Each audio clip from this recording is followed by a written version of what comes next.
Good evening, ladies and gentlemen. It is a Thursday, the 29th of January, 2026, the year of our Lord.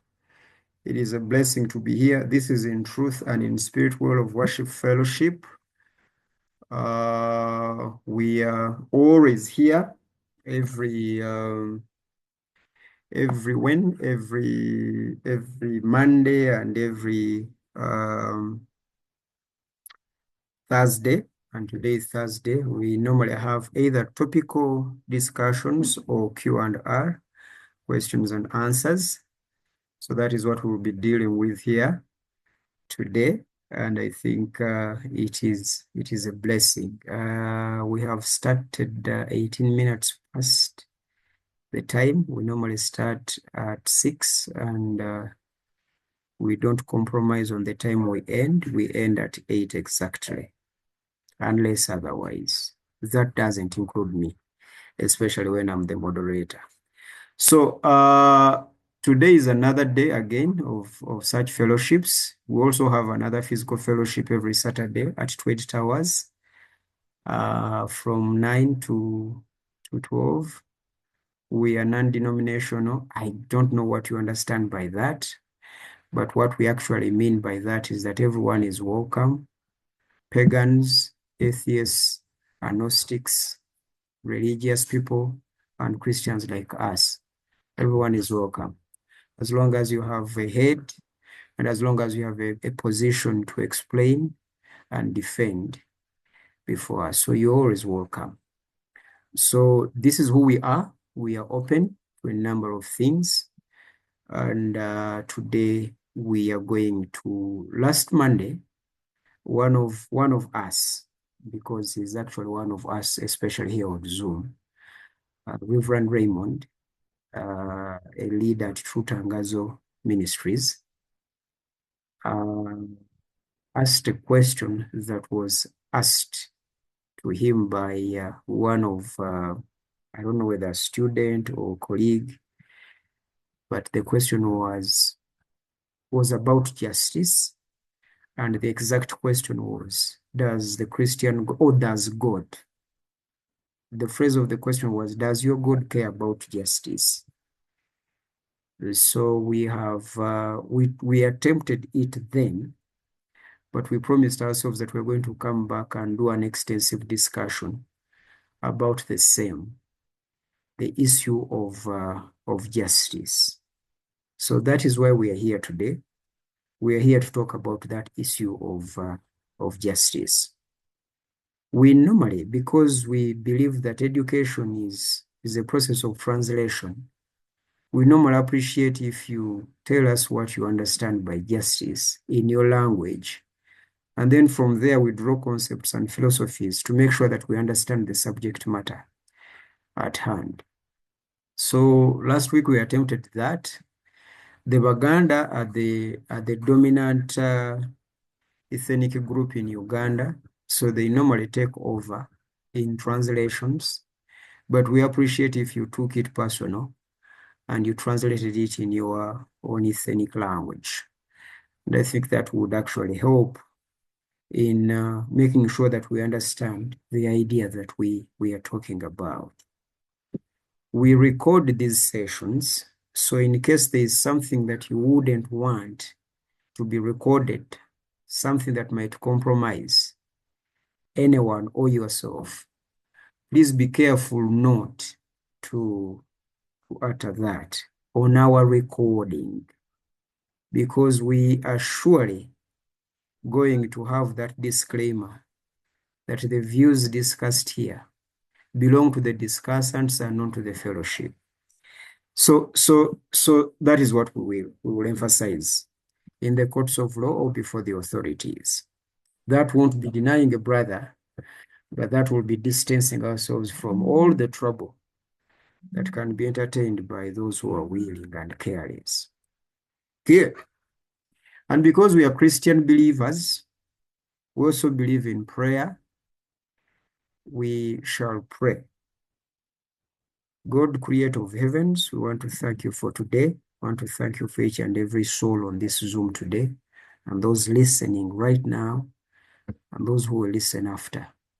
We want to thank you because you have blessed us already. Thank you so much. Teach us something new today. In Jesus' name we've prayed. Amen. Good. Now I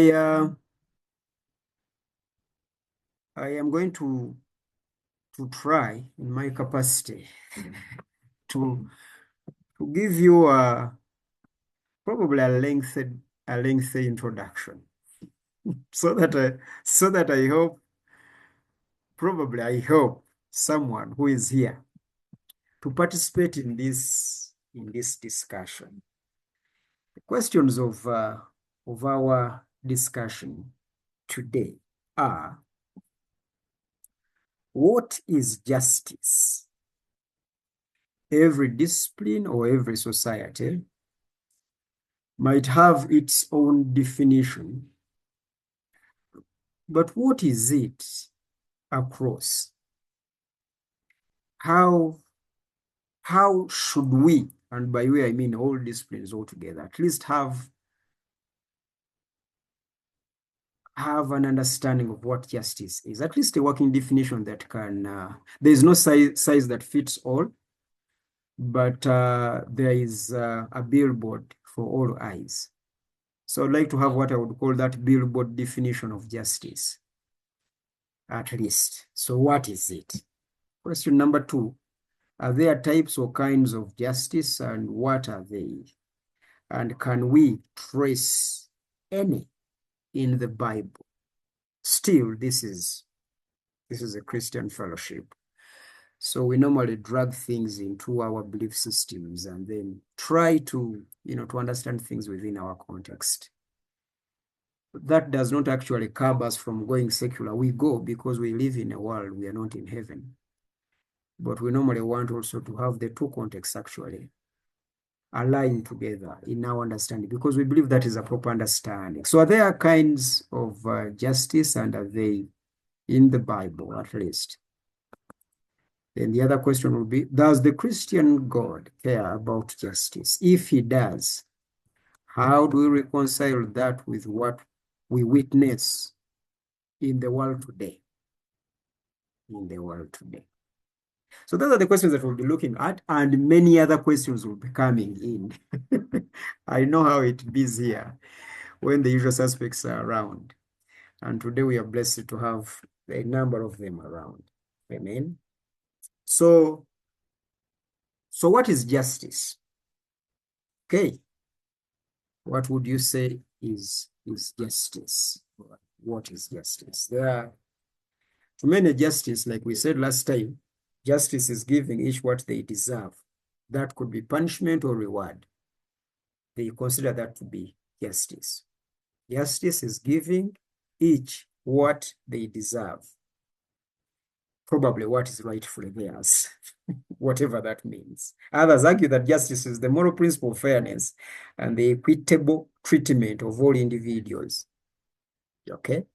That term of equity. Tangazo introduced us to that term last Thursday. I hope he will extend a little bit on that matter. Justice seeks to correct imbalances, protect the vulnerable, and ensure, that laws and social structures operate fairly. That's a just society where laws, and the social structures are operating fairly. We consider that to be a just society. That's what we consider that to be a society. Well, for me, if you asked me what is justice, my definition would be justice is doing the right and truthful thing. That is my definition. I hope it will come back later. So there are like 1, 2, 3, 4 types or kinds of justices that I found out in the books that I was reading, that I was going through. For those of you who want the titles of those, please inbox here on this Zoom. I'll share the titles. But There is distributive justice, number one. There is procedural justice. There is retributive now justice. And there is also another one. I have forgotten it, but I think it is social justice. It's the social justice. If you care to have a simple explanation of each, distributive is fair allocation of resources, benefits, and opportunities. Okay, and perhaps even the burdens in a society, wealth, opportunities, healthcare, fairly. So this one centers on equality and equity. Okay, equality, same for everyone. That is equality. Then equity is based on need or merit. Those who deserve get what they earned. Those who earn something get what they earn. That is equity. And equality with the socialists, like to make sure that we are running an economy where everyone is getting, okay, what everyone else gets. That is distributive justice. All right. Then for those of you who would like to have an example in the Bible, there's the year of Jubilee, where the land returns to its owner, and after a certain period of time, the owner gives the land away to the society. Whoever wants to use it can use it. Distributive, the land is for all, and as far as the Bible is concerned, in the Bible, the land is not owned. The land belongs to the Lord. That is why every after these years, the land is given over. Then there are those gleaning laws. When you're harvesting, you don't harvest everything. You leave some for the poor to come. That is distributive justice. Okay, something like that. Something like that. Then procedural justice is the process used to make decisions or enforce rules, or actually to give justice, because there is a principle in the law that justice must not only be done, but it must be seen to be done. The processes that come to that justice must be clear so that everyone appreciates and is actually sure that that was justice given the process. So procedural justice. So you don't only do justice, but you should also be careful on the process that leads you to that justice. Okay, the process. That is why we Christians keep complaining that there were some injustices, the processes that prosecuted Jesus Christ at the cross, where the process was unjust. Therefore, there was no justice. So when the process is injustice itself, you cannot expect justice at the end of the whole thing. So that is procedural process. It's quite a number of things there. You could go. That is why you see the Bible has got judges. You remember Jethro, our Jethro here went and visited Moses in the wilderness and asked him to appoint elders and judges. He was actually creating the system of justice where the justice that Moses gives has got also a procedural justice before it, or that leads to it. All right. Good. Then there is restorative justice, repairing the harm caused by the wrongdoer. You have seen here in Uganda when some people are given punishments to go and work on roads, do what? Or if you break something, or if you break someone's computer, for instance, or someone's phone, you buy a new one. Okay? Or if you agree with the owner, you repair it. So you have restored. It is considered to be justice. The victim has regained what they had lost, or the damages. You remember when Zacchaeus was telling everyone that if I've stolen it from anyone, I'll pay double. I'll pay double. Restorative justice. It was justice at play there in the Bible. Of course, the theologians who are here, like Tangazo and like Tangazo himself. I don't know about Edward or Ming, and yeah, but the theologians who are here will tell you the actual reason for the letter of Paul to Philemon. It is about restorative justice. It is about about that. Those of you who are good readers of the Old Testament, you refer also to the cities of refuge that will help you in Numbers 35, okay, if you don't mind. Then there is social justice, community justice, a systemic, oh yeah, that's I think the right pronunciation, systemic inequalities in society, like economic, racial, gender-based, justice that advocates for structural change or equal rights and opportunities. And I think this is what Africa keeps complaining about. You see, I'm a Pan-Africans in one way or another. This is what we keep complaining about our big brothers in the West. There is no social justice. There's that infatuated global village, but there's no social justice. The big brothers come and take everything, and they don't care so much. There's only that pretense of caring, of foreign aid, which is almost AIDS itself, as in HIV, to us. So there's no social justice. They're not helping us. They are like they should, And unfortunately, they are not even letting us help ourselves. So there's that social injustice exercised on us. For those of you who like politics, like myself. Okay, so social justice in the Bible is the protection of vulnerable groups.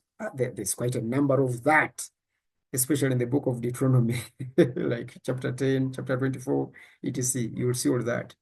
The Bible is so much interested. It does interest itself in that business. Then when you look at Jesus' ministry, really, it's about social justice. Okay, and I've not mentioned Prophet Amos and etc. and many other things.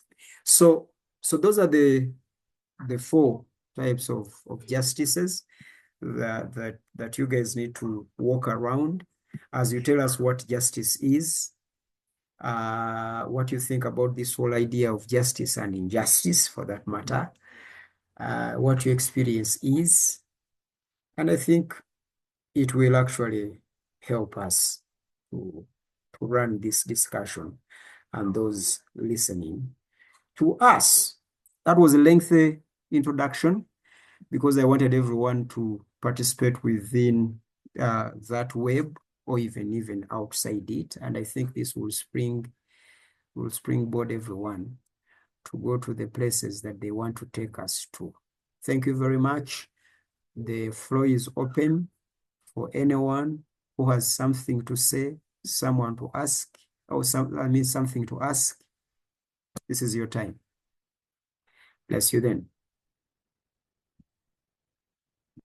All right. So if you do not have background noise, I am okay with leaving your mic open. If you do not have background noise, please leave your mic open so that whenever the Spirit inspires you, you just come in, especially when there is no one. All right? But if you have background noise, please do not. You will be restricted to the rules here of raising your hand. Then I will see it here, and then I will call you. Now that Professor Serubide has opened his mic, that actually sets him as our first discussant. Yes, Mr. Serubide. I'll begin with what justice is not. Yeah. Hello? Yes. Can I be heard well? Yes. I'll begin with attempting, making an attempt. Let me begin with what justice is not. Number one, justice is not fairness. Number two, justice is not equality. Number three, justice is not equity. The reason justice is not all the three is because the three suggest imbalance. The three suggest exclusiveness or exclusivity. Where justice is, we don't talk of fairness, because fairness means that we have a group, or we have a side which is not in balance with another, and therefore we need to create a balance. The same applies to equity. The same applies to equality. Those three terms are not in the genetics of justice. Let me Lugandarize here, and then I will translate for our audiences. Now, when a Muganda speaker from a Luganda speaking community says Obwenkanya, that term Obwenkanya holds a presupposition of ebitenkanankana. That's the presupposition. It holds that meaning of things which are not in balance. I want to keep the term balance here. That things are in imbalance, so they need balance, or wenkanya, so that what is in one side, or on one side, is in balance with what is on the other side. I want to introduce a term of justice in Luganda, and I'll take it back to English, and I want to call it obwabona. Obwabona. Not obwaba. Obwabona. Obwabona in Uganda to mean all. All. Now, when the moderator and iTiS fellowship tasked me, or tasked us to go back on to think about these things, I've been thinking about them. So I'm just sharing thoughts. Therefore, what is justice? Justice is a state where all human beings, not people, human beings, a state where all human beings have what they need for life, or access what they need for life. And whosoever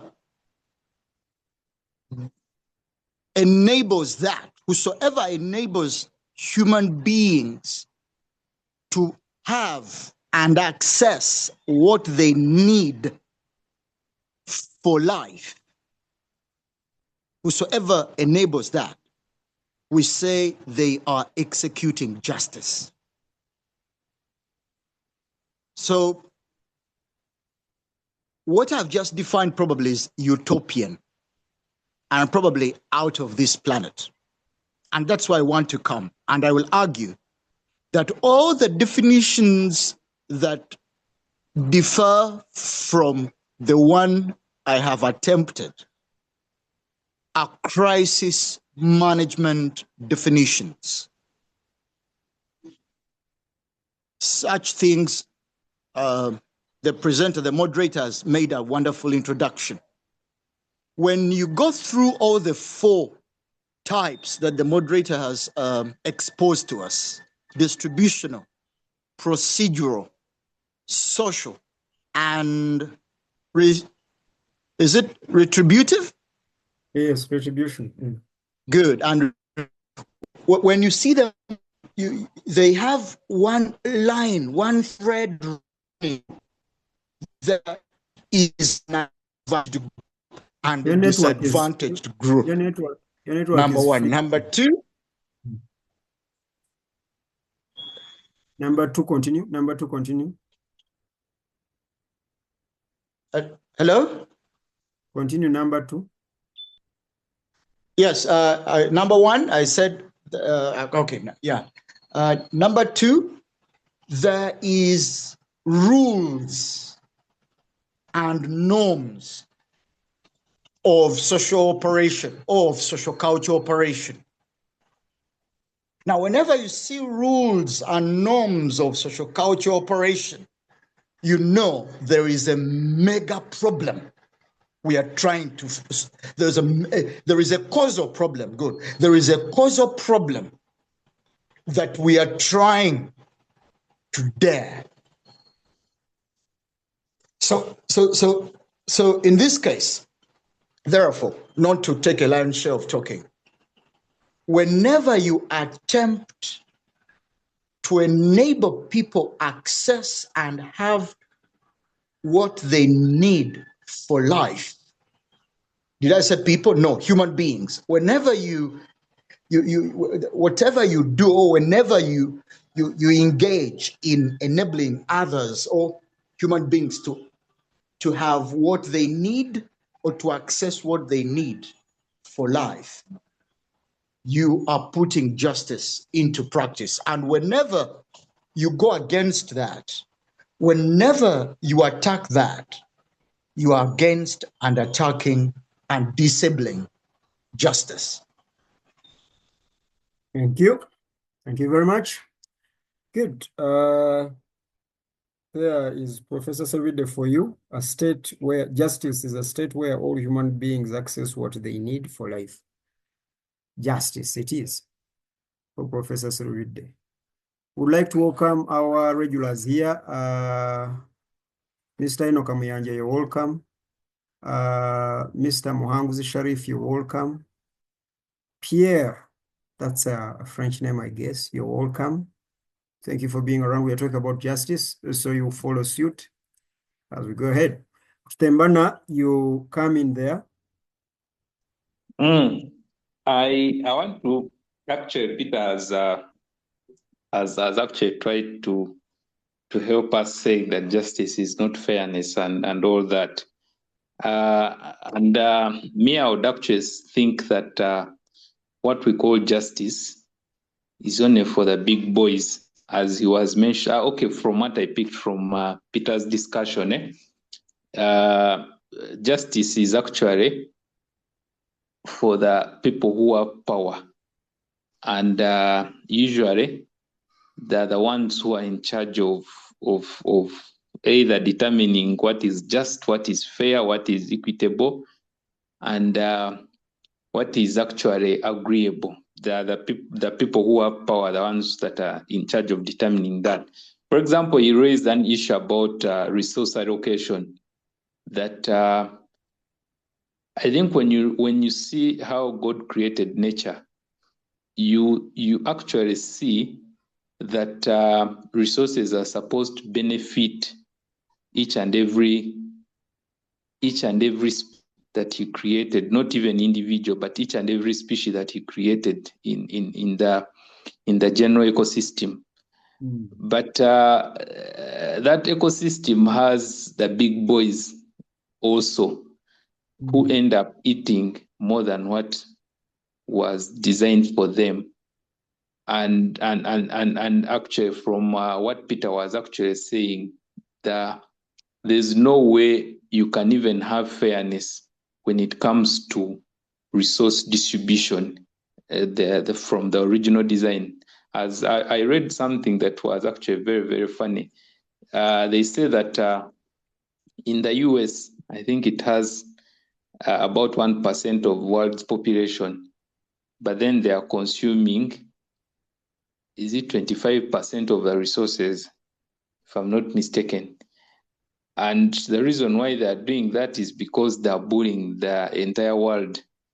And whatever resource is out there, let it be oil, let it be these natural resources, they feel that it is theirs and they have to have it. So by them consuming a lion's share, they're actually making, they're causing a scarcity in other areas. So some people are deprived, or some creatures are deprived of of their share, because their share is being taken over by another person. So me, I would think that the justice is for the big boys. And what is so unfortunate is that people who are unfairly treated, when they get into those powerful positions, then they also tend to operate or work like the people who are there. So eventually you come to realize that the problem is maybe with the human beings. When you hear how Museveni was complaining in 1980 that they have cheated us on the election, now we're going to go to the bush to fight. Now he fought and he took over power. So right now, when he's talking how the system is okay. The other time he was complaining that Obote was mistreating them, and there are a lot of injustices against his group. Now Bobi Wine is the one who is complaining. When Bobi Wine gets into that office, you find that Bobi Wine is also mistreating the other people. So it's just a problem with humanity. And that's why I personally think that we can never have fairness in this world. We can never have justice in this world, or equity, as we're stating it, because of how we are, and maybe how this earth has become. Then lastly is on when you look at the judiciary, or is it Ministry of Justice or judiciary, their symbol is a weighing scale, meaning that whatever is on the left hand should be equal to what is on the right hand. Balance. But that is actually not the reality. For example, now me who comes from a business background, when you have that weighing scale, you put a stone of 1 kilo, then you have to keep adding sugar, so that the sugar equates to this one on this side. But now, that one can happen if we have someone who is weighing that is not a human being. But as long as you have a human being on this side, and is the one who is supposed to keep adding the quantities to make sure the quantities on the right-hand side are equal to the quantities on the left-hand side, that human being will never be that fair to make sure that two sides balance. I think fairness can only be there if we have a third party that is in charge of making those measures, because the laws that we have that are supposed to bring that equity, even those laws are also enacted by people, and every time the laws come into play, one side will always feel cheated and will always be complaining. You saw what you saw the punishments that CAF has given for the Morocco and Senegal game. And people actually complaining, saying, but Senegal has actually been punished more than Morocco, and there's nothing that I've done to Morocco. Me personally, I was even asking, how are they punished the referee? So even when you have the laws in place, because if the laws are supposed to act as the third party in applying that justice, still we always feel there's that unfairness when it comes to the balancing. Thank you. Thank you very much. That is Tembana for you. And his points say that, first of all, justice is something of the jungle. Justice is a right to the powerful and not a right to the weak. And then he goes ahead to demonstrate even the symbols of justice, how they actually symbolize a different thing from what we are talking about. And he brings in two examples The politicians, case study President Museveni in 1986 and before 1986. And then case study Kyagulanyi today, the opposition leader, who is actually challenging the President Museveni that he is unjust. And yet President Museveni also challenged the incumbent then that they were unjust. Brilliant, brilliant. Many points there. But as Rutembano was speaking, Tutangazo raised his hand. I don't know whether he wants to start within your points. But if not, Tangazo, that's where you come in, Reverend.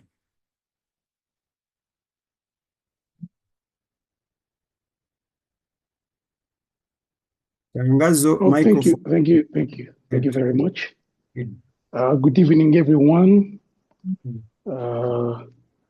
Good after elections, and thank you for all the previous speakers who have submitted. I agree with a number of things. I think the concept of justice, as we are trying to explore it, we are doing very well as human beings to think about it, because we are not necessarily talking animal farm business here, in as much as that seems to be the way the world functions. Justice obviously isn't a human concept. It is not. It is not a human idea. We are unable to imagine it or conceptualize it fully. However, we are privileged to be made in the image of the one who, I believe personally, is behind the idea of justice, and I strongly believe is just. And while some will say justice is not equity or equality or fairness, I also tend to agree justice has nothing to do with fairness, but I think it has to do with equity and potentially equality. And I think, Rutembana, you have given us something good, but you didn't push it further. Nature says it all. Nature says it all, because it seems to be designed to care for everybody. And by everybody, it means that the sun can shine. And God says he gives rain to the righteous and the unrighteous. That means he does not discriminate. All right? And because of that, that means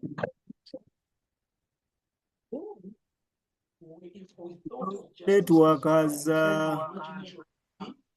is not exercising justice to us. Am I alone?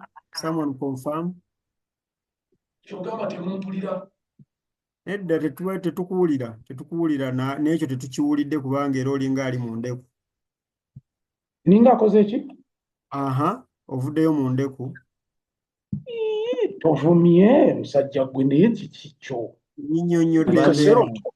Buli kaseera ontwalira ddala nga opposition. We apologize for the commercial Uganda. He's back now. So you were saying. Buli kaseera ondaba nga opposition. Ndeku ebyawa. Anyway, I was saying that nature is a very good example to demonstrate that the idea of justice is not a human concept. It is divine. What do I mean by that? That God would position nature in equilibrium. And what do I mean by that? The laws of nature, the way they function, they have no favoritism. The laws of nature. And nature largely, as you will know it, and I gave an example of the sun.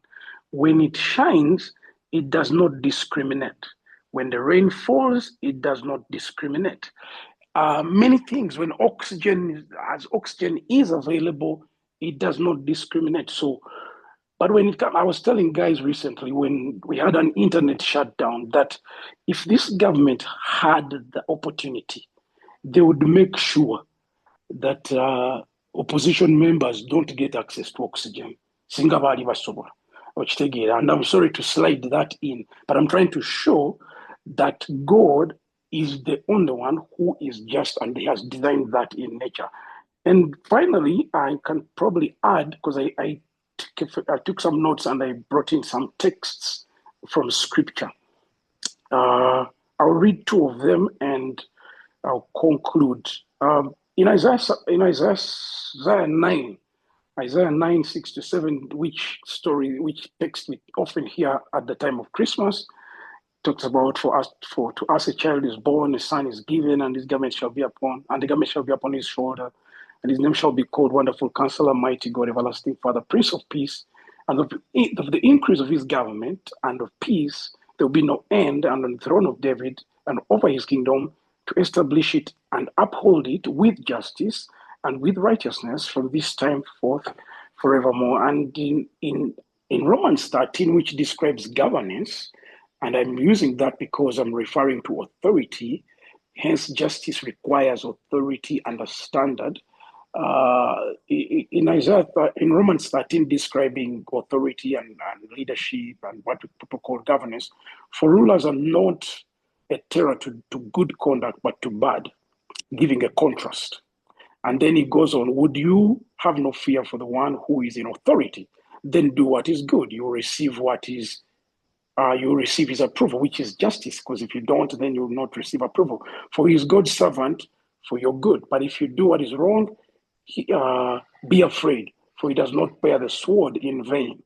For he is the servant of God, an avenger who carries God's wrath on the wrongdoer, describing justice. Therefore, one must be in subjection not only to avoid God's wrath, but also for the sake of conscience. So, justice presumes a standard. Hence, checking in whenever, for example, in the event of coldness, you feel like you need warmth. And therefore, in other places, for example, in the Western world, currently, they are still in the winter in most parts. And therefore, some places will have logs and many fireplaces to keep themselves warm because there is a deficiency of warmth. But that doesn't mean that there is deficiency of heat in the universe. No, there is. So they try to bring back that which is lacking. And hence, it is natural to us as human beings to see that this is lacking. There is a deficiency, and the innate response is by desire, because we are made in God's image, is to try and find that. Sometimes through lament, sometimes through active protesting and saying, no, this is wrong. Others, like I said, sometimes through lament, sometimes it can be through prayer or just voicing. Whichever way we do it, we try to bring back equilibrium or desirable conditions. That means injustice would be undesirable. And I would say that on many levels. Because it is innate, it is natural for us to notice when there is undesirable conditions and when the conditions are desirable. And this has nothing to do with mere preferences. It is not mere preference, okay? In the Western world, where I said it is winter currently, you cannot just say for you, in the winter, you prefer winter. Therefore, you're comfortable with winter, while others are freezing. So yes, one, it is not a human concept, but we can look somewhere to a standard. And then innately, we notice that all of us are uncomfortable with undesirable circumstances, whether it is just by preference or not. We are wishing for equilibrium and sometimes for unfairly, for a higher desirable case for our sake. Anyway, but those are the things I wanted to say. Thank you so much, Reverend. It is a blessing to have you around. Good. And Reverend reminds us that justice does not begin with us because it has nothing to do with us. It is original with God and original within nature. So when you see people fighting against injustice, they are fighting the unnatural, the foreign. Therefore, wherever you see injustice, you have seen the unnatural and the foreign and an alien thing. And he goes ahead even to explain that. Thank you so much, Reverend. It's a blessing to have you around. I would like to take this opportunity to welcome my elder brother Ariong Opio. Thank you for being around. We hope you can talk. Normally, by this time you are driving. You go long safaris here. Christopher AO6, you're welcome. Can you say hi? Can you say hi, Christopher? Okay. Can you say hi?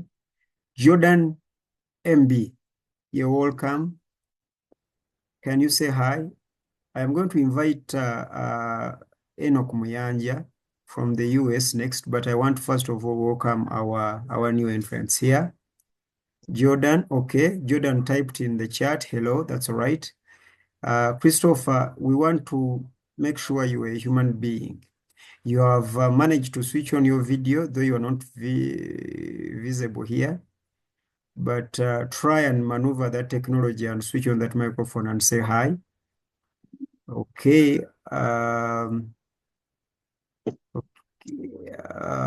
Who else joined? Okay, I think those are the ones that we have here. Okay, fine. All right. Christopher, as you are struggling with the technology, we will hear from you later. Let me invite my brother Enoch Muyanja. Enoch Muyanja, do you think there's justice in Uganda, politically especially?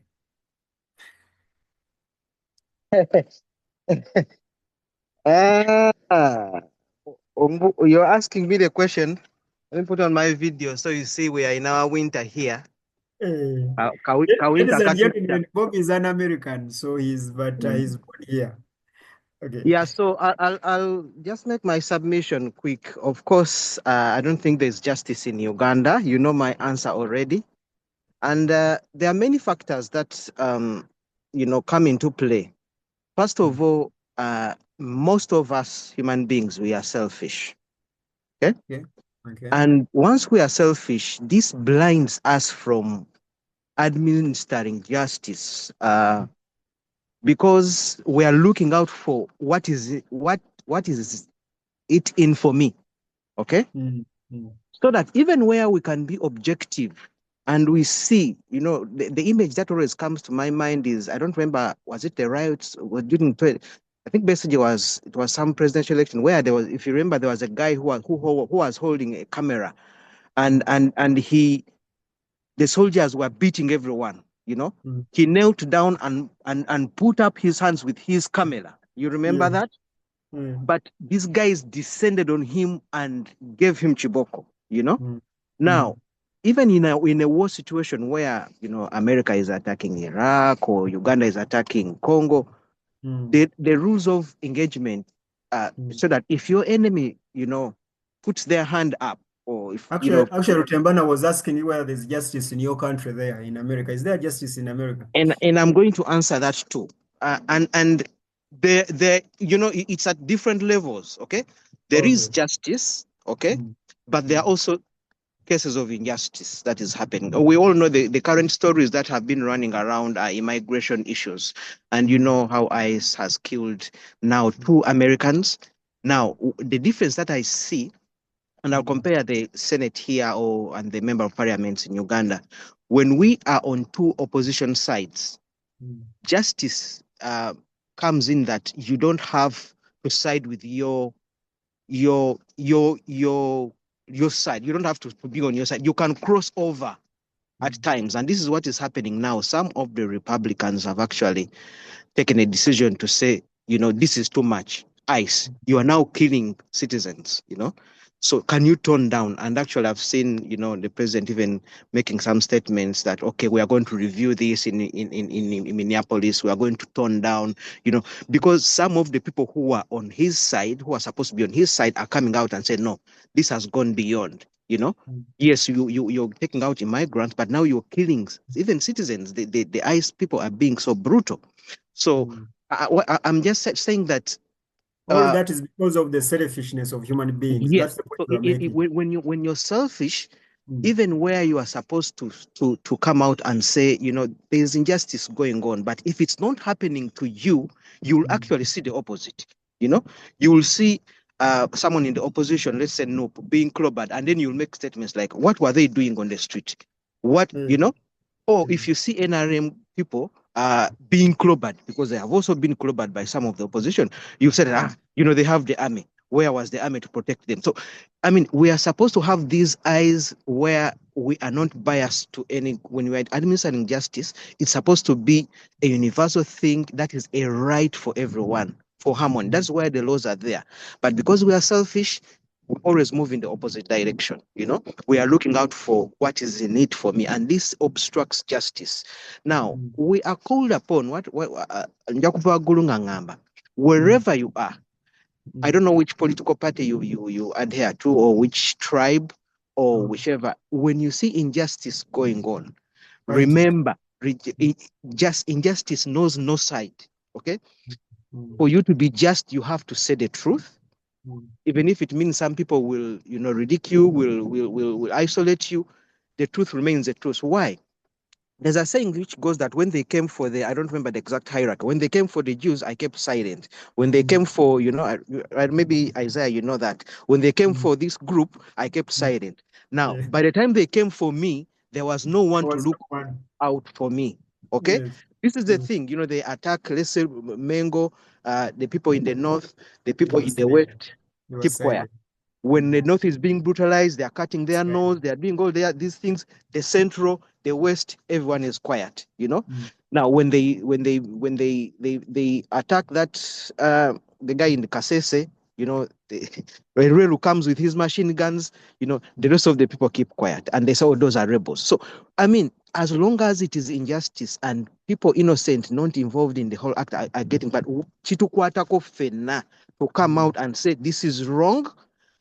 You leave your at that moment, you put your side, you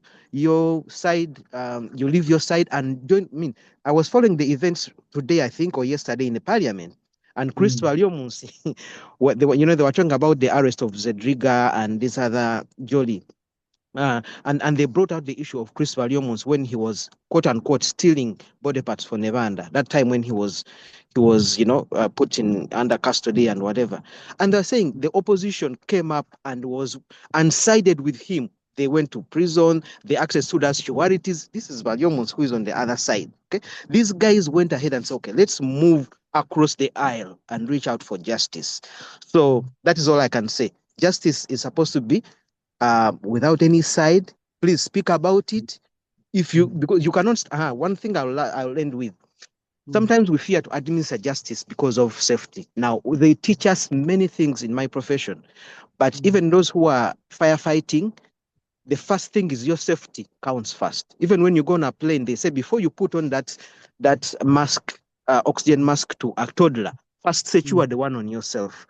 Now, the issue of security and safety comes first. Now, even if they are killing you there, as long as the other guy is pointing the gun at me, I'm not going to come on the street.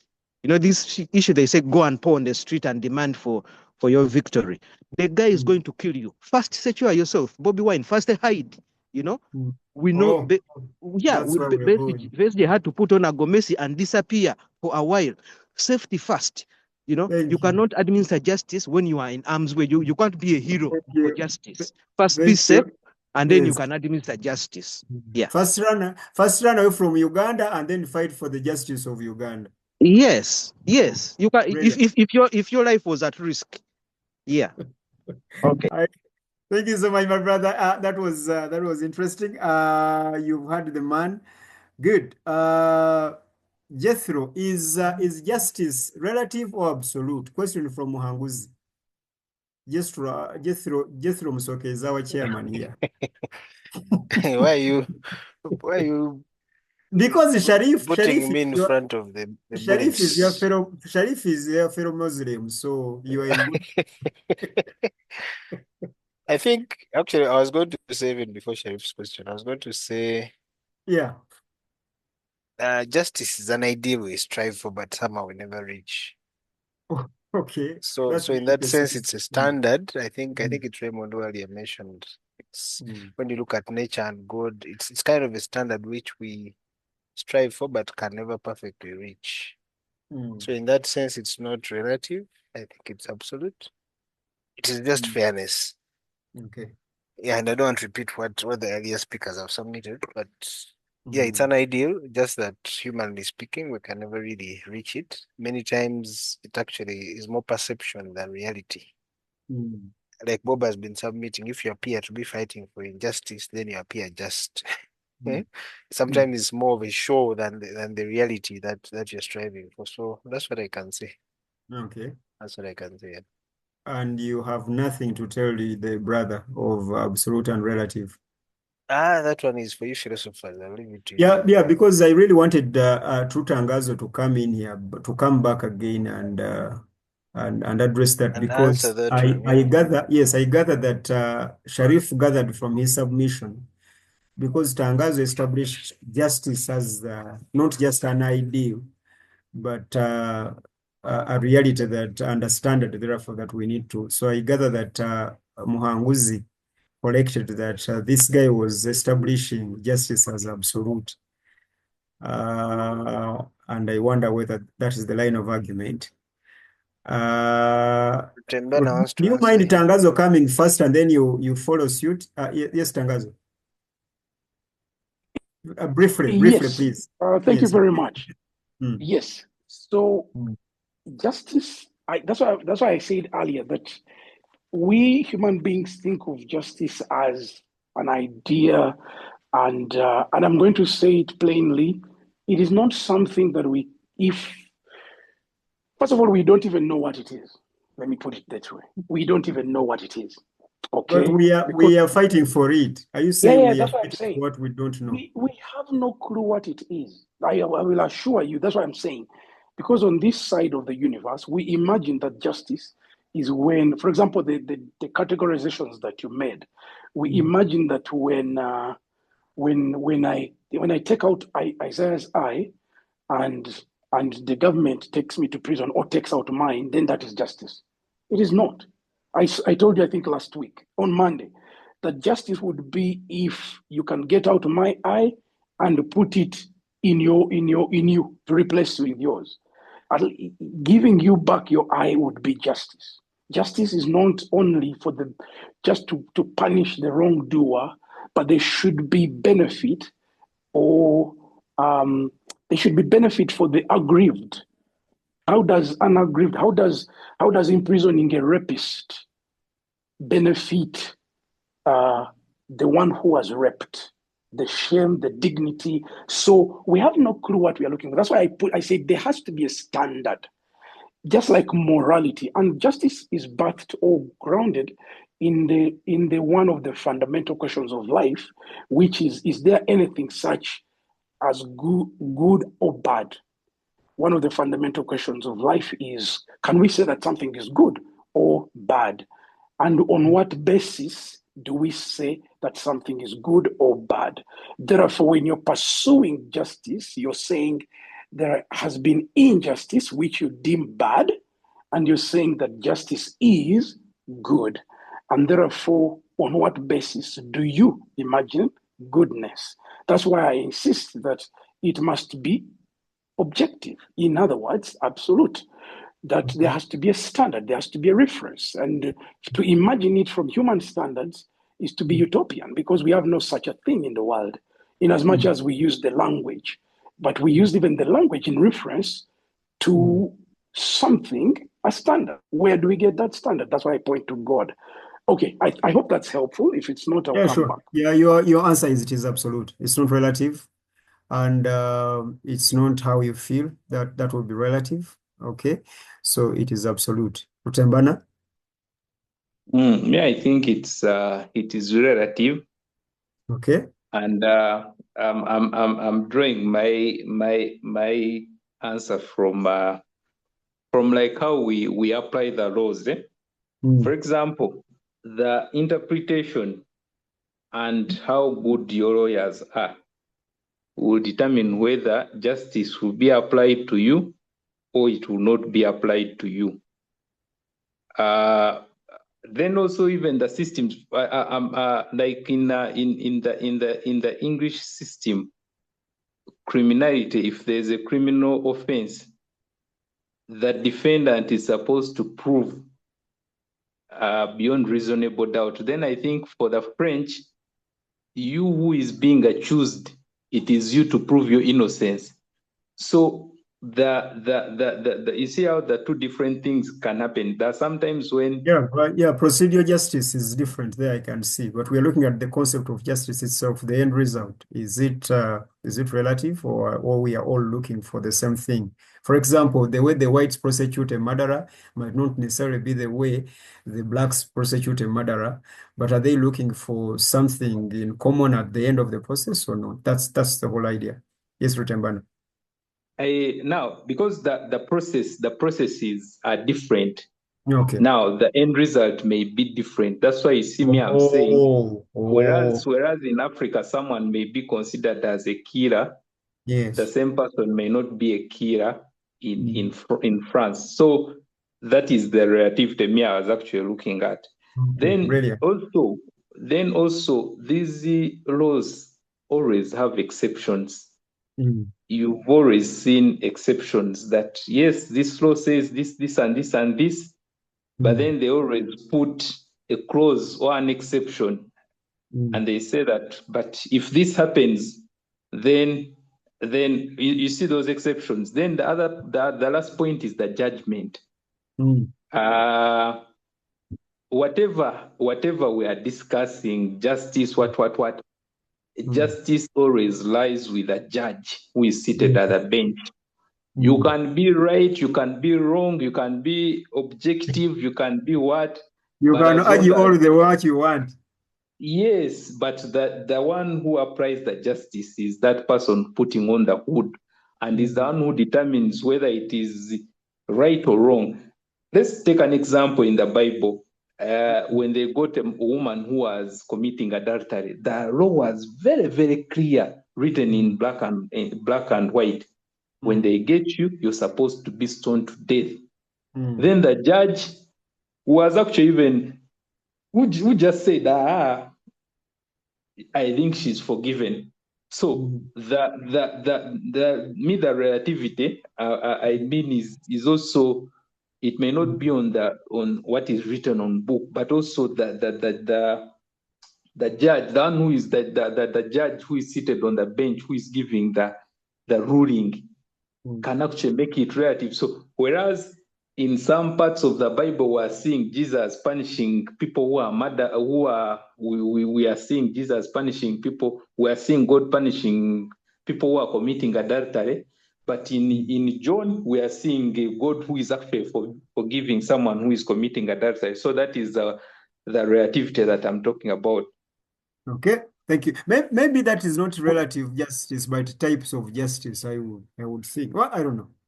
What do you think, Rutembana, before you bring in my co-work in this kingdom? I think there's a story, either Numbers or Deuteronomy, one of those books, I think, that time when these people were in the wilderness. Someone was committing adultery. Then they say that they speared him, and the spear had to go through the man, the woman, and then it killed both of them. Now, the same God is actually being confronted with a similar case. Now, this time he's judging in a different way. Same offense, different judgments. Do you know that ever since you started fighting the Bible, you now read the Bible clearly? Thank you so much, Rutembana. Musumba mbadde njagala kukozesa example yeeyo okuyigiriza omusajja we justice mu Bible. He has used a thank you very much. Sagala kuluzinga example eyo. The example of the woman caught in adultery is a very good example. All right? He cited very well. Which one? The Old Testament one or the New Testament one? Antikati, the New Testament one is in reference to the Old Testament. So it is not in isolation. Because the idea was that she's supposed to be stoned not according to the New Testament, but according to the Old Testament law. And the reason why Jesus, pay attention, she was caught in adultery with a tree. No, with a man. So that they left the tree behind. And that was already injustice exercise. Exactly. That's exactly. Because they practiced injustice, there is no way they could come to Jesus seeking justice. Okay, there was no question. That's why Jesus doesn't say no, she didn't commit adultery. No. She did commit adultery. Okay, so what you're missing, and that's why this conversation ends at the cross of Jesus, because the truth is, God's justice does not negate the fact that wrong has been done, but here is a group of people who have left behind a man who was caught with this woman in adultery and unjustly brought one person to be stoned. They have deemed one guilty, and they have left. Raymond, Jesus, when Jesus was passing the judgment, he did not say that you go and bring the partner. But Because does he have to? But you see, but wasn't that an obvious, Rutembana? That's what I'm saying. That's what I'm saying. Because we are basing on what the judgment was saying. Jesus, because what Raymond is saying, that the woman was exonerated because they did not bring the partner. What Raymond is saying what you actually taught us earlier, that justice must be procedure before it has a ruling. The procedure was injustice. Do you agree with that? Exactly. And Rutembana, by the way, you have a privilege. You have your privilege that I am not intending to give you anything erroneous. I'm trying to help you understand something you misunderstood. So you should just, it's okay what you preconceived, but just let me help you to understand it, okay? Another woman is the woman at the well, the Sychar, the one of Sychar, the Samaritan woman. Please pay attention to that. There is information which you're not given because it is there, okay? Even if it is not said, it is there. She didn't commit this adultery alone. She committed it with a man. But these men, these people, in their culture, in their society, it was easy to exonerate a man. In a masculine, or rather not masculine, in a patriarchal society, men could walk away with anything, all right? Jesus is addressing a lot, but right there, he's addressing their injustice of exonerating the man and bringing only the woman. And Jesus is saying, one, he has come to exercise the grace of God. Did the woman deny? No, she didn't. And Jesus says, I think I need to leave it there, but I wanted to help you understand that just when there is injustice already, Jesus is addressing the injustice being practiced by showing his authority as the just one. All right? Don't miss that in the story. Thank you, Tangazo. And he does not exonerate this present sinner. He tells her that to go and sin no more. Exactly. Thank you very much. Finally, our director is here. Someone actually who encouraged us to be on Zoom on time has just arrived. That is Prince Wasajja Ntale. He's here. And my Marion is here also. You're welcome. Arion, do you want to say something? Justice, injustice. What is justice in iTiS?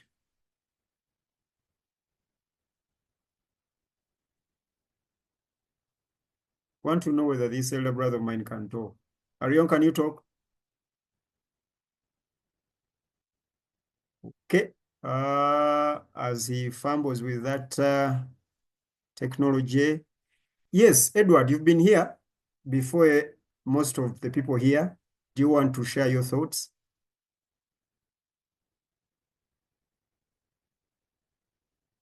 Edward Oming, what you have gathered so far and what you think. All right.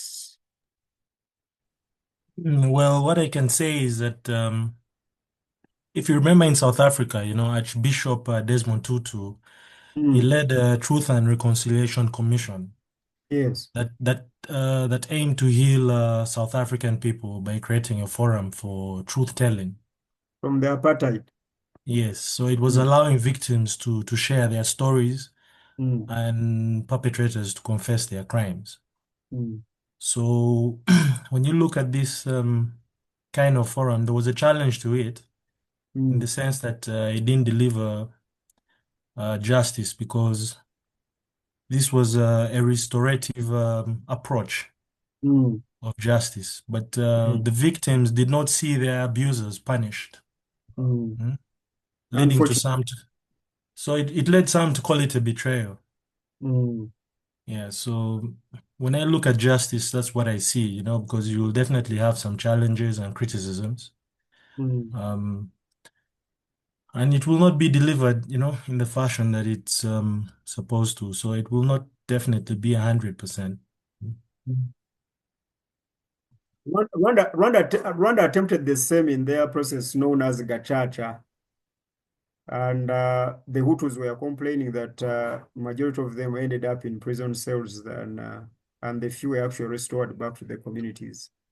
That's what the Hutus were complaining. But of course, those who had conducted the Gachacha continued presenting evidence that many Hutus actually were restored back into the community lives. Even those who were guilty were forgiven by those who were offended. So sometimes restorative justice does not actually augur well. Why do you think that? Why do you think that is the case? Yeah, well, it's a process that is carried out, and based on the leaders, and when you look at both sides, Mm. coming up with different reasons, So I believe, when you look at it, justice is generally considered a mixture of both absolute and relative. Mm. Therefore, it's not a guarantee that it will be successful and victorious, and it's not going to please everybody. So that's my take on justice, when it comes to restorative. So Eddie, Restorative. as Yeah, you yes. leave us, what do you think is proper justice for a homosexual who raped your 6-year-old boy? You know, God is the judge. Yeah. Okay, And he is the one who decides, um, because, vengeance is not ours, vengeance is for God. okay, So being a Christian, mm, I would not take much action, but I'd leave it to the laws governing the place where I'm situated. okay. Mm. But would you sympathize with the parent who killed him on spot? Because it's not his duty to take someone to That part God. has been established, but would you sympathize with such a parent? Yeah, well, you would, because you see, you would try to put yourself in that person's shoes in the first Uh-huh. place. So Uh-huh. you'd have empathy, Okay. because do you have children yourself? Yeah, I do. 3 boys. Yes, yes. So it would be very easy to imagine such a situation, Mhm. and then probably have empathy for that person. Okay. And then also compassion, because as a Christian you have to have compassion. Okay. Yeah. Yeah. And I think that is very important also in this discussion, that sometimes we should actually put aside justice and exercise compassion. And actually, I think compassion sometimes is some kind of justice. I don't know, maybe that is over. Yeah, because we have to be like God, huh? Mm-hmm. Yeah, sure. Yes. Brilliant. Thank you very much. Good. Sandra, if you do not have anything to ask, I want to bring back Professor Seruvide. Uh, uh, Professor Seruvide started here by confusing us and taking us from the known to the unknown. He told us that fairness is not justice, equality is not justice, equity is not justice. He even went to his mother tongue and told us that Obwenkanya is not Bwenkanya, and he said that his translation of justice is Obwabonna, Obwabonna. I don't know. And then he actually put a disclaimer there of course, he understands this is utopian. But if we're talking about justice, we are saying obwabonna, something for everyone, a public good. And then even differentiated human beings from people. Can you help us? And even he differentiated human beings. It's good. I Can had you help? another policeman here. He said that I need you to understand, when I talk about human beings, I'm not talking about people. And because he's a professor of language, sometimes he bullies us in that field. Professor David, are you there? so okwaze injustice n'okatagavu katazi.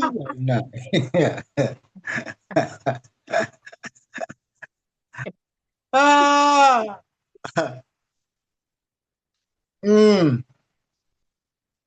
Yes, moderator. Yes.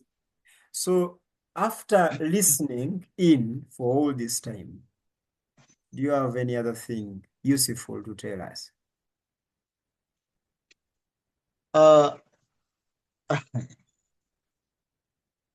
Yeah.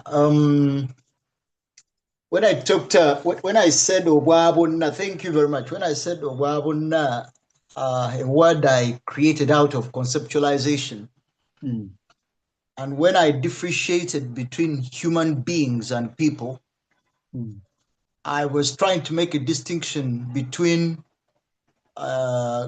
human beings as creatures created in the image of God and people, creatures created by societies. Brilliant, brilliant. I was trying to communicate with my listener that when human beings start to exist in a society, they start to see themselves as whose instead of what's. So we start to see a Munyarwanda, we start to see a Muganda, we start to see a Mzungu, we start to see a Muchina. We cease to see a human being. And under which umbrella is justice possible, therefore? It is in the human being case, in the creational realm. Okay, that's what Twangaza was telling us. Thank you. Yes. That justice, that I said that justice is a state where all human beings possess what they need and access what they need. For example, a man who has sodomized my son has brought about injustice. So to justice, they must do that which brings life to my son. Your network again. When the bring justice. Yes, you can't hear me. Is it anyone? Anyone, please support, confirm. Can you hear him? You can't hear him. His network is No, doing an he's injustice. Okay, Professor Wigde, your network is exercising injustice. Hello? The hello is okay. Can you now hear me? If you continue talking, we'll confirm. Yes, sir.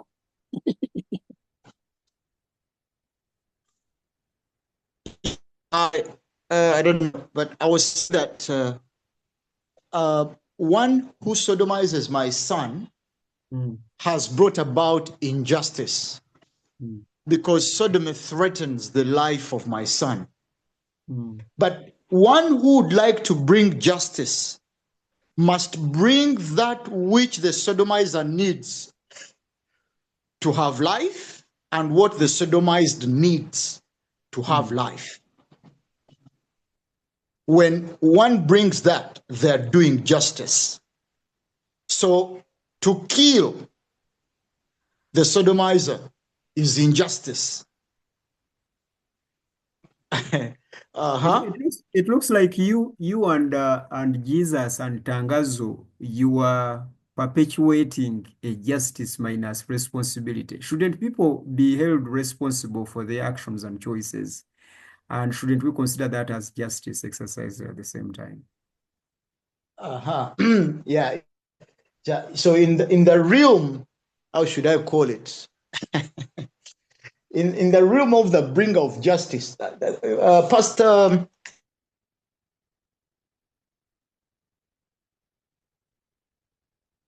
Reverend Bukenya read what he was proposing. Hello? Yes, we are listening. Please continue. Yes, he was proposing, yes.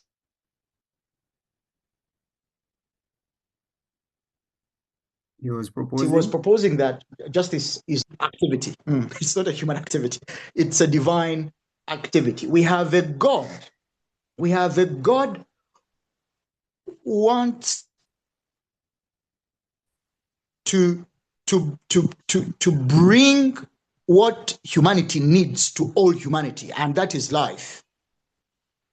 And what this God does is to exercise justice by bringing back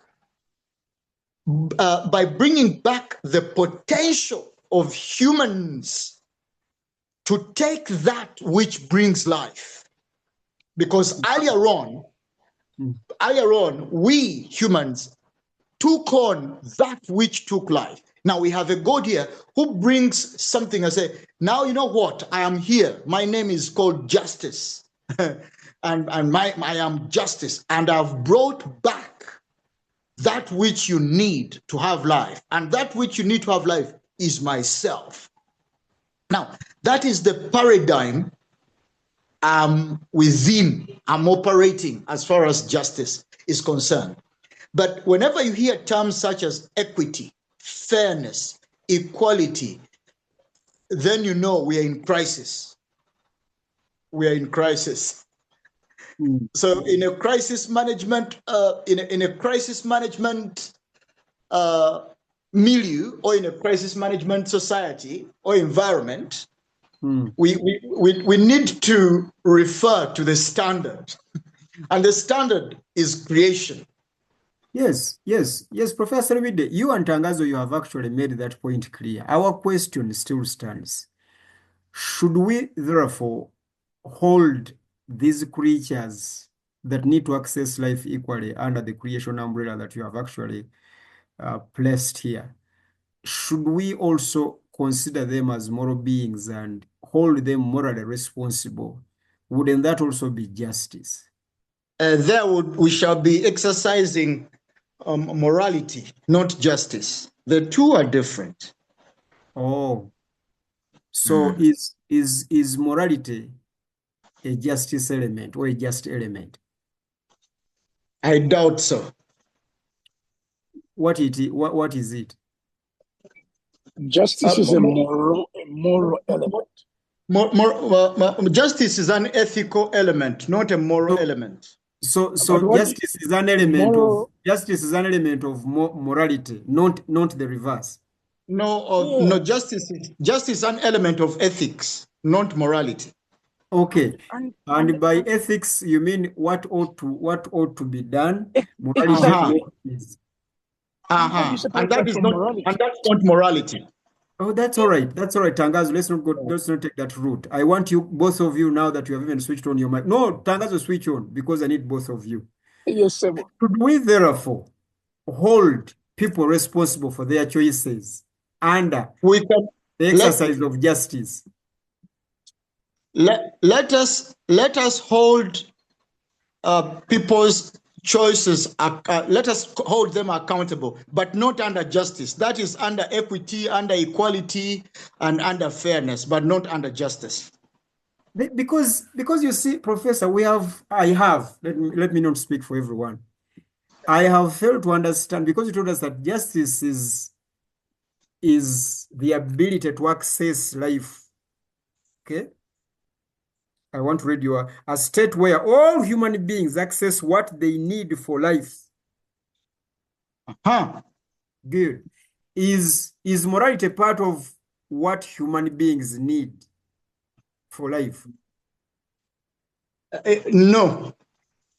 Okay, thank you very much. Tangazo, jump in there. That is your teammate. Very serious.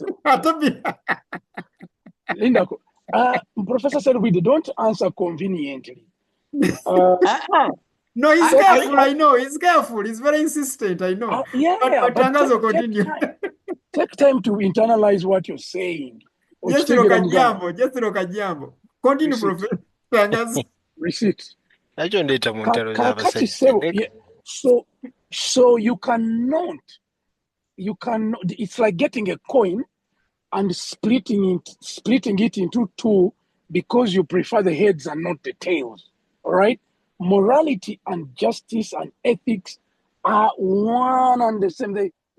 When injustice is when there is an act of injustice, I or thought when so. I thought when so, but your colleague is saying that these are different things. ate kati tofaayo kikkirizibwa, even he could be wrong, I could be wrong, but that's the purpose of conversation and discussions like these. Absolutely, absolutely. Yeah, but the exercise of you even questioning something and thinking it is wrong, you're trying to exercise both justice and morality.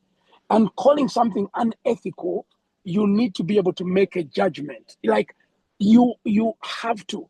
And so when the word judge, and you see the justices, the judges, the what, it is centered around that equity or a pull towards equilibrium or what ought to be. You know, like I said earlier on, when we sense like things are not as they ought to be, the actions we take in order to make them what things ought to be are actions of judgment and actions of restoration, like you said earlier on. And so you cannot separate ethics, morality, and justice. They are one and the same, but then one is principle, other is practice. So you can't. And so the calling for the Christian or the believer is to have the principle, the standard, and then practice. It means that to practice without a standard. Reverend Bukenya's voice has gone very low. Really? Not for us. Peter waited. Not for us, Professor Serubide. You So see, we Professor Serubide, your network does not involve morality. Trangaza,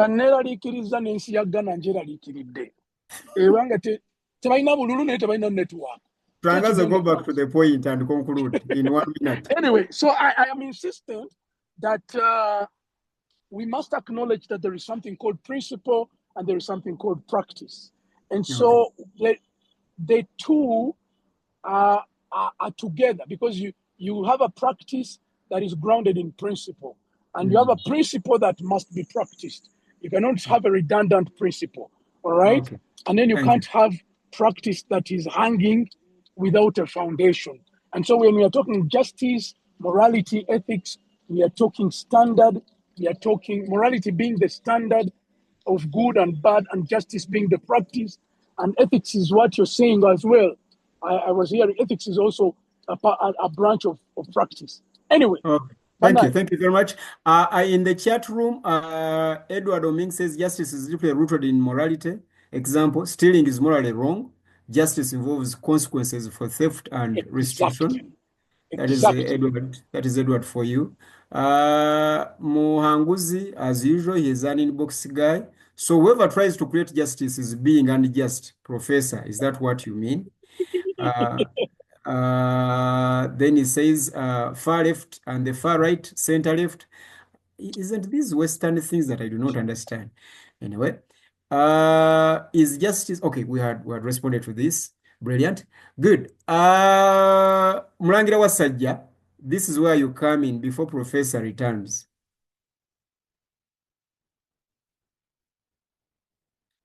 Mulangira Davis Wasajja, our programs director at iTiS here.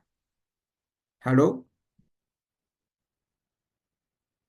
Musajja abajjukiza n'abagamba baneteri Zoom ne mugitandika najjange gwo. Zanyisa gwa balangira. Goli mulangira naawe gwe tomanyi bya. Nze siri na Muganda ndi mukopi eno.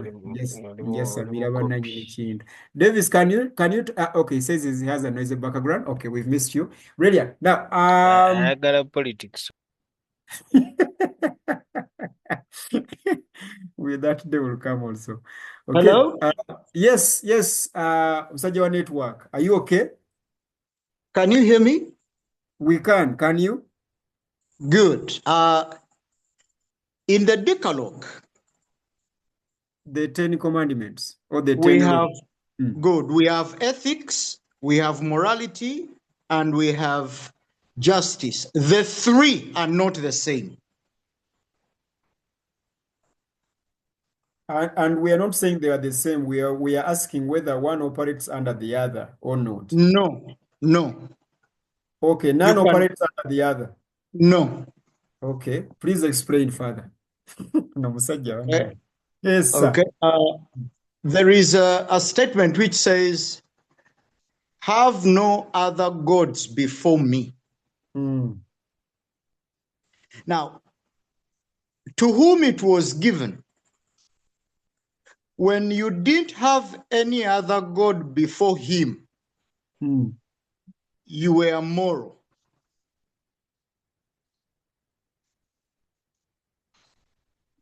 Okay. You had heeded a law. Okay. But that did not mean you're necessarily ethical. Okay. Number 3. For example, if you are ethical, at least you would have one God to obey. Okay. One God to obey. It is ethical to have one God to obey. It is injustice not to have any God either to obey or not to disobey rather. Okay. From that point alone, and using that the first law that you have actually cited, my question to you, isn't it injustice to use the resources of another god and worship another god?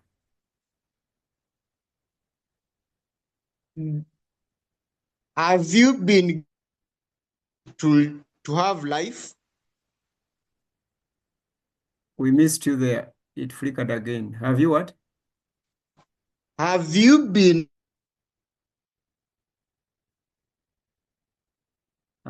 His network today is here. Gives you life? If yes, that is justice. We missed with the question. Am I alone? His network is doing us an injustice. So Peter, ukazi walida kaunga akasiride manya akasuzeyo. Akatayide. Because the law is citing. I have been contemplating the same nenga sagala mugamba. Exactly, because the law is citing says that I am the God, your God, who delivered you ABC and who created you. You shall not have any other God. I am asking whether it is not injustice to use the resources of another God and worship another God, or actually have another God. And he had another question there, but this network also. And I think the network saw it that, anyway, that's the whole thing. Good. Sandra, do you have a question?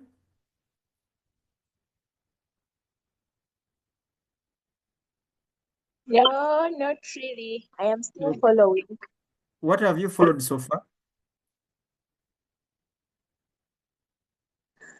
That, well, I've been having a client, but the last I heard, it was,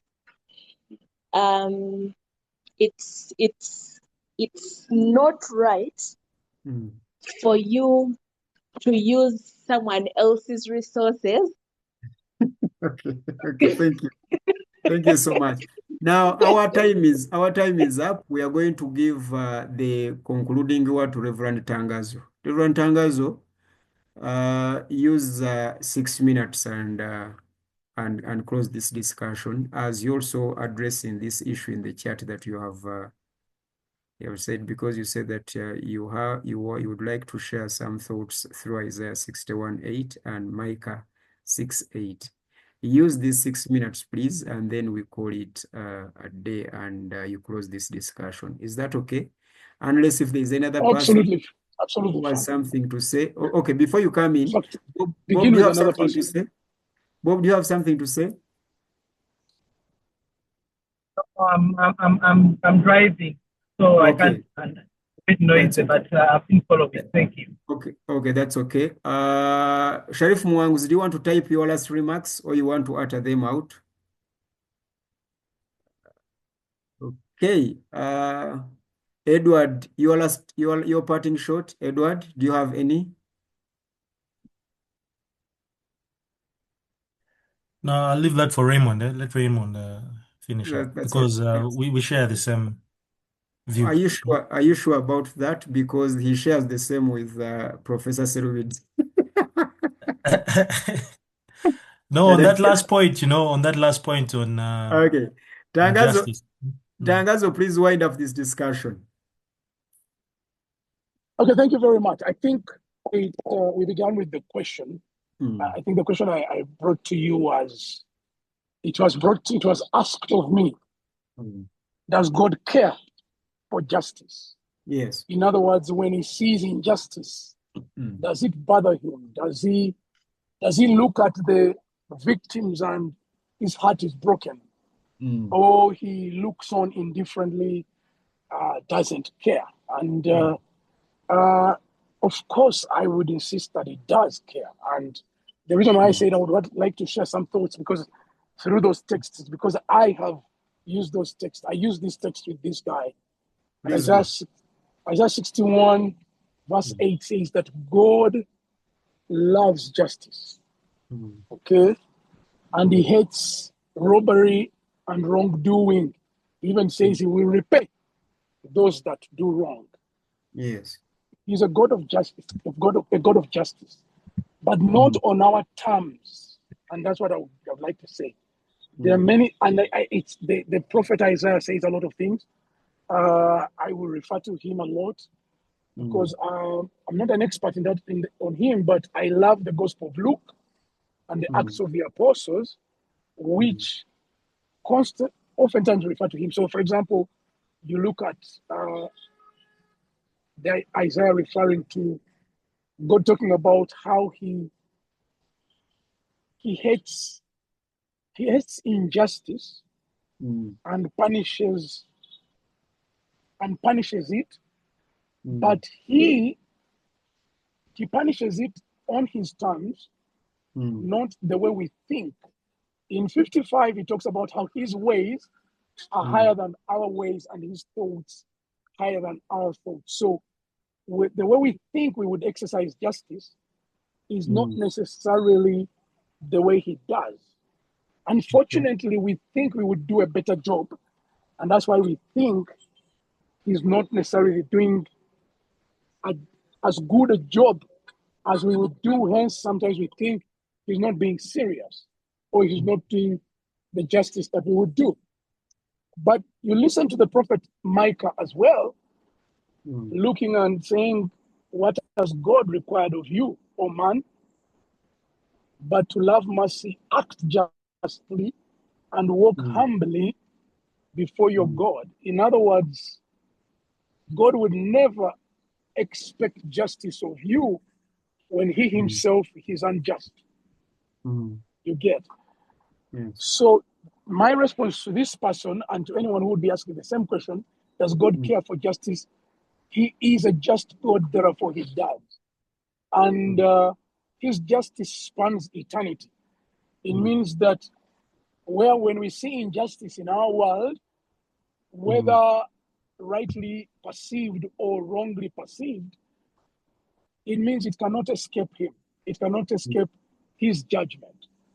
All deeds, all actions, all thoughts, all words are subject to God's judgment. And God is a righteous judge, which means that he's not biased, and he doesn't need to consult with anyone. He cannot be bribed.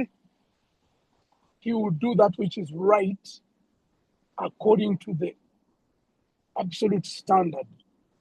Chitegeza checho. Yes, you will know that something is wrong, but you don't have the power to put it right. No wonder Jesus says in Matthew chapter 7, judge not, Why? Because you do not have the right instruments of both judgment, restoration, even redemption. Because judgment is not only a condemnation tool or means. For us, judgment means condemning the perpetrator and an attempt to redeem or vindicate the victim.